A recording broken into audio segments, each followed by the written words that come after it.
بسم اللہ الرحمن الرحیم۔ اہل سنت والجماعت کا عقیدہ کہ اللہ تعالیٰ اپنی ذات اور صفات یعنی علم اور قدرت کے ساتھ ہر جگہ پر موجود ہے۔ اس کے خلاف بعض لوگ دو حدیثیں پیش کرتے ہیں جس سے وہ ثابت کرنا چاہتے ہیں کہ اللہ تعالیٰ ہر جگہ نہیں۔ نمبر 1، حضرت معاویہ بن حکم السلمی رضی اللہ تعالیٰ نے فرماتے ہیں، میری ایک باندی تھی جو میری بکریاں چرایا کرتی تھی۔ ایک دن جہاں وہ بکریاں چرا رہی تھی میں بھی وہاں پہنچا۔ میں نے دیکھا کہ بھیڑیے نے ایک بکری کو اٹھا لیا ہے۔ مجھے غصہ آیا اور میں نے اس باندی کے تھپڑ مارا۔ پھر میں رسول اکرم صلی اللہ علیہ وسلم کی خدمت میں حاضر ہوا اور یہ سارا واقعہ سنایا۔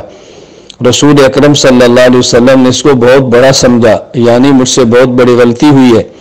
میں نے عرض کی، یا رسول اللہ، کیا میں اس باندی کو آزاد نہ کر دوں؟ حضور اکرم صلی اللہ علیہ وسلم نے فرمایا کہ اس کو میرے پاس لاؤ۔ میں اس کو نبی کریم صلی اللہ علیہ وسلم کے پاس لایا۔ آپ نے اس باندی سے دو سوال کیے۔ نمبر 1، این اللہ، اللہ کہاں پر ہے؟ اس باندی نے کہا فی السماء، آسمان میں ہے۔ دوسرا سوال کیا، من انا، میں کون ہوں؟ اس نے کہا انت رسول اللہ، آپ اللہ کے رسول صلی اللہ علیہ وسلم ہیں۔ آپ نے فرمایا اعتقھا فانھا مؤمنہ، اس کو آزاد کر دو، یہ مومن ہے، ایمان والی ہے۔ یہ حدیث امام مسلم رحمۃ اللہ علیہ نے صحیح مسلم باب تحریم الکلام فی الصلاۃ جلد اول میں نقل فرمائی ہے۔ تو اس سے وہ ثابت کرنا چاہتے ہیں کہ اللہ تعالیٰ ہر جگہ پر نہیں۔ اس کے جوابات یہ نشین فرما لے۔ نمبر 1، اس حدیث کا صحیح مطلب تو یہ ہے کہ ہر انسان اپنی عقل کے بقدر مکلف ہوتا ہے۔ جتنی انسان کو سمجھ ہوتی ہے اسی کا مکلف ہوتا ہے۔ جتنی بات اس کے دماغ میں آ سکتی ہو اسی کا مکلف ہوتا ہے۔ تو اس باندی کے ذہن میں یہی بات آ سکتی تھی کہ اللہ تعالیٰ اوپر ہے، لہذا اس نے اسی مفہوم کو بیان کر دیا۔ یہ بالکل ایسے ہی ہے کہ جیسے حضرت امام بخاری رحمۃ اللہ علیہ نے صحیح بخاری میں باب حدیث الغار کے بعد ایک باب بلا ترجمہ قائم کیا ہے اور اس کے تحت یہ حدیث نقل کی ہے۔ حضرت حذیفہ رضی اللہ تعالیٰ عنہ فرماتے ہیں کہ نبی کریم صلی اللہ علیہ وسلم نے ارشاد فرمایا، گزشتہ امتوں میں ایک شخص تھا جس کو موت آئی، موت کا وقت قریب آیا اور اس کو موت کی امید، زندگی کی امید نہ رہی۔ اپنے گھر والوں سے وصیت کی کہ جب میں مر جاؤں میرے لیے بہت سی لکڑیاں جمع کر کے آگ جلا دینا، پھر مجھے اس میں ڈال دینا۔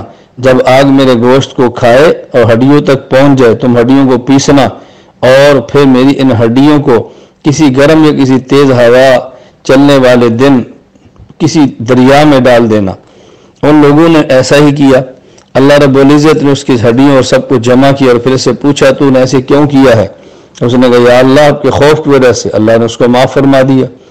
اب بظاہر یہ وصیت شریعت کے خلاف ہے، یعنی گویا وہ سمجھتا ہے جب میرا جسم محفوظ نہیں ہوگا تو عذاب نہیں ہوگا، جبکہ اللہ تعالیٰ تو عذاب اس طرح دیتے ہیں کہ جسم کے ذرے کہیں بکھر جائیں اور روح کا تعلق جوڑ کے ثواب اور عذاب دیتے ہیں۔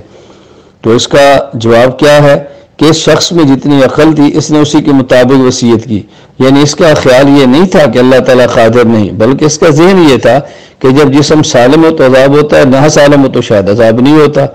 تو اللہ رب العزت نے اس کو پھر بھی معاف فرما دیا، کیوں کہ اس کے ذہن میں بات آ سکتی تھی اسی کا مکلف تھا، اور بقدر عقل سے زیادہ کا انسان مکلف نہیں ہوتا۔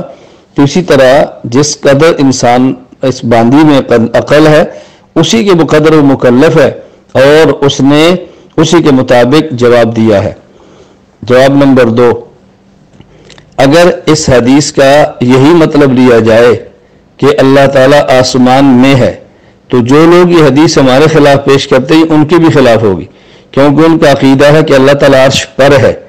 تو پہلے آسمان ہے، ان کے اوپر علیین ہے، پھر اوپر عرش ہے۔ اس حدیث سے اگر ہر جگہ پہ ہونا ثابت نہیں ہوتا تو عرش پر ہونا بھی ثابت نہیں ہوتا، تو یہ حدیث آپ کے بھی خلاف ہوگی۔ اور تیسرا جواب اس کا یہ ہے کہ اگر اس حدیث کا یہی معنی مان لیا جائے کہ اللہ تعالیٰ آسمان میں ہے، یہ حدیث اہل سنت والجماعت کے عقیدہ کے خلاف نہیں ہے، کیونکہ اہل سنت والجماعت کا عقیدہ ہے اللہ فرش پر بھی ہے، عرش پر بھی ہے، آسمان پر بھی ہے۔ تو ہم تو آسمان پر ہونے کے قائل ہیں۔ اگر اس حدیث سے ثابت ہو گیا کہ اللہ تعالیٰ آسمان پر ہے تو پھر بھی ہمارے خلاف نہیں ہے۔ اس لیے کہ اللہ تعالیٰ کو ہم فرش پر بھی مانتے ہیں، عرش پر بھی مانتے ہیں، آسمان پر بھی مانتے ہیں۔ ہاں یہ حدیث ان کے خلاف ضرور ہے کہ جو لوگ اللہ کو صرف عرش پر مانتے ہیں۔